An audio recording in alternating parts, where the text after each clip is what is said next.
ಕೋಟೆನಾಡು ಚಿತ್ರದುರ್ಗದಲ್ಲಿ ಒಂದೇ ಮನೆಯಲ್ಲಿ 5 ಅಸ್ಥಿಪಂಜರಗಳು ಪತ್ತೆಯಾಗಿದ್ದು ಸಾಕಷ್ಟು ಆತಂಕವನ್ನು ಸೃಷ್ಟಿಸಿದೆ.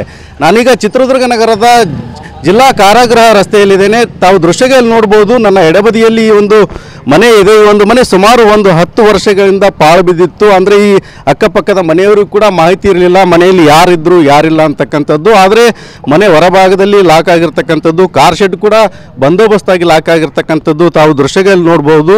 ಆದರೆ ನಿನ್ನೆ ಸಂಜೆ ಹೊತ್ತಿಗೆ ಅನಾಮಧೇಯ ವ್ಯಕ್ತಿಯೊಬ್ಬರು ಪೊಲೀಸರಿಗೆ ಅಧಿಕೃತವಾದಂಥ ಒಂದು ಮಾಹಿತಿಯನ್ನು ಕೊಟ್ಟಿದ್ದಾರೆ, ಮನೆಯಲ್ಲಿ ಅಸ್ಥಿಪಂಜರಗಳಿವೆ ಅಂತಕ್ಕಂಥದ್ದು. ಹೀಗಾಗಿ ಖಚಿತ ಮಾಹಿತಿ ಮೇರೆಗೆ ಪೊಲೀಸರು ಸ್ಥಳಕ್ಕೆ ಬಂದು ಪರಿಶೀಲನೆಯನ್ನು ನಡೆಸಿದಂಥ ಸಂದರ್ಭದಲ್ಲಿ ಮನೆಯಲ್ಲಿ 5 ಅಸ್ಥಿಪಂಜರಗಳು ಇರತಕ್ಕಂಥದ್ದು ಪತ್ತೆಯಾಗಿದೆ. ಅಸಲಿಗೆ ಈ ಮನೆ ಯಾರ್ದು ಅಂತ ನೋಡೋದಾದರೆ retired PWD engineer Jagannath Reddy ಅಂತಕ್ಕಂಥವರಿಗೆ ಸೇರಿರ್ತಕ್ಕಂಥ ಮನೆ. ದೊಡ್ಡ ಸಿದ್ದನಹಳ್ಳಿ ಮೂಲದ ಜಗನ್ನಾಥ್ ರೆಡ್ಡಿ ಅವರು ರಿಟೈರ್ಡ್ ಆಗಿ ಆಗಲೇ 30 ವರ್ಷಕ್ಕೂ ಹೆಚ್ಚು ಸಮಯ ಸಂದಿದೆ ಈಗಾಗಲೇ. ಆದರೆ ಇವ್ರ ಜೊತೆಗೆ ಅವರ ಪತ್ನಿಯಾಗಿರ್ತಕ್ಕಂಥ ಪ್ರೇಮಕ ಅವರು, ಮಗಳು ತ್ರಿವೇಣಿ ಮತ್ತು ಮಕ್ಕಳಾಗಿರ್ತಕ್ಕಂಥ ಕೃಷ್ಣಾರೆಡ್ಡಿ, ನರೇಂದ್ರ ರೆಡ್ಡಿ ಅವರು ಕೂಡ ವಾಸವಾಗಿದ್ದರು. 3 ಮಕ್ಕಳು ಕೂಡ ಮದುವೆ ಆಗಿರಲಿಲ್ಲ.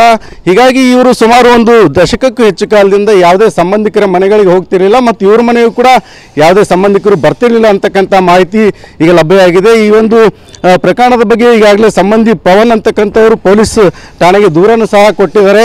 ಈ ಬಗ್ಗೆ ಸಾವಿನ ಬಗ್ಗೆ ಅನುಮಾನ ಇದೆ ಅಂತಕ್ಕಂಥ ಮಾಹಿತಿಯನ್ನು ಕೂಡ ಪೊಲೀಸರಿಗೆ ರವಾನಿಸಿದ್ದಾರೆ. ತನಿಖೆ ನಡೆಸಿ ಸೂಕ್ತ ಕ್ರಮ ಕೈಗೊಳ್ಳಬೇಕು ಅಂತಕ್ಕಂಥ ಮಾತುಗಳನ್ನು ಹೇಳ್ತಾ ಇದ್ದಾರೆ.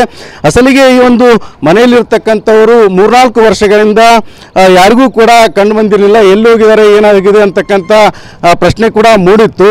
ಇದೀಗ ಬಂದಿರತಕ್ಕಂಥ ಮಾಹಿತಿ ಪ್ರಕಾರ ಜನರು ಹೇಳ್ತಕ್ಕಂಥ ಮಾಹಿತಿಯನ್ನು ನೋಡೋದಾದರೆ ಈ 5 ಜನ ಕೂಡ ಮನೆಯಲ್ಲಿ ಆತ್ಮಹತ್ಯೆಗೆ ಶರಣಾಗಿರ್ಬೋದು ಅಂತಕ್ಕಂಥ ಅನುಮಾನಗಳು ಜನರಲ್ಲಿ ಮೂಡ್ತಾ ಇದ್ದಾವೆ.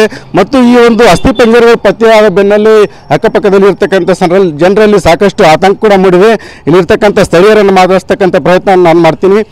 ಬ್ರದರ್, ಈಗ ಏನು ಸಮಸ್ಯೆ ಆಗಿತ್ತು, ಏನಾಗಿದೆ ಅಂತ ಹೇಳ್ತಾರೆ ನೀವು? ಸರ್, ಮನೆ ಖಾಲಿ ಇತ್ತಿದ್ದು, ನಮಗೂ ಗೊತ್ತಿಲ್ಲ. ರಾತ್ರಿ ಬಂದಾಳೆ ನಮಗೂ ಗೊತ್ತಾಗಿರೋ ಅಸ್ಥಿಪಂಜರ ಇದ್ದಾವೆ ಅಂತ.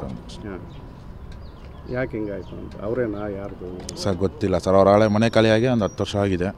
ನಾವು ನೋಡಿರೋದೇ ಅವ್ರನ್ನ 10 ವರ್ಷದ ಕೆಳಗೆ. ಅದಾದ್ಮೇಲೆ ನಾನು ನೋಡಿಲ್ಲ. ರಾತ್ರಿ ನಮಗೆ ಪೊಲೀಸ್ನವ್ರು ಬಂದಾಗ ಇದು ಮಾಹಿತಿ ನಮಗೆ ಗೊತ್ತಾಗಿದೆ, ಇದರಲ್ಲಿ ಅಸ್ಥಿಪಂಜರ ಇದ್ದಾವೆ, ಬಾಡಿ ಇದ್ದಾವೆ ಅಂತ. ಏನಾಗ್ಬೇಕಂತ ಹೇಳ್ತೀರಿ? ಪೊಲೀಸರು ಯಾವ ರೀತಿ ಎನ್ಕ್ವೈರಿ ಮಾಡೋದು? ಅವ್ರ ತನಿಖೆ ಏನಿದೆ ಅವ್ರು ಮಾಡಲಿ ಬಿಡಿ ಸರ್. ಅದು ಲೀಗಲಾಗಿ ಏನಿದೆ ಆ ತನಿಖೆ ಮಾಡಿ ಅದು ಯಾರಂತಂದು ಕಂಡುಹಿಡಿದ್ರೆ ಸಾಕಾಗಿದೆ ಅಷ್ಟೇ. ಓಕೆ, ಇದಿಷ್ಟು ಸ್ಥಳೀಯ ಇರ್ತಕ್ಕಂಥದ್ದು. ಪೊಲೀಸರ ತನಿಖೆಯಿಂದಷ್ಟೇ ಅಸಲಿಯತ್ತು ಬಯಲಾಗಬೇಕು ಅಂತಕ್ಕಂಥದ್ದು ಸ್ಥಳೀಯರ ವಾದವಾಗಿದೆ. ಕ್ಯಾಮ್ರಾ ಪರ್ಸನ್ ಮಂಜುನಾಥ್ ಜೊತೆ ಬಸವರಾಜ್ ಮುದನೂರು, TV9 ಚಿತ್ರದುರ್ಗ.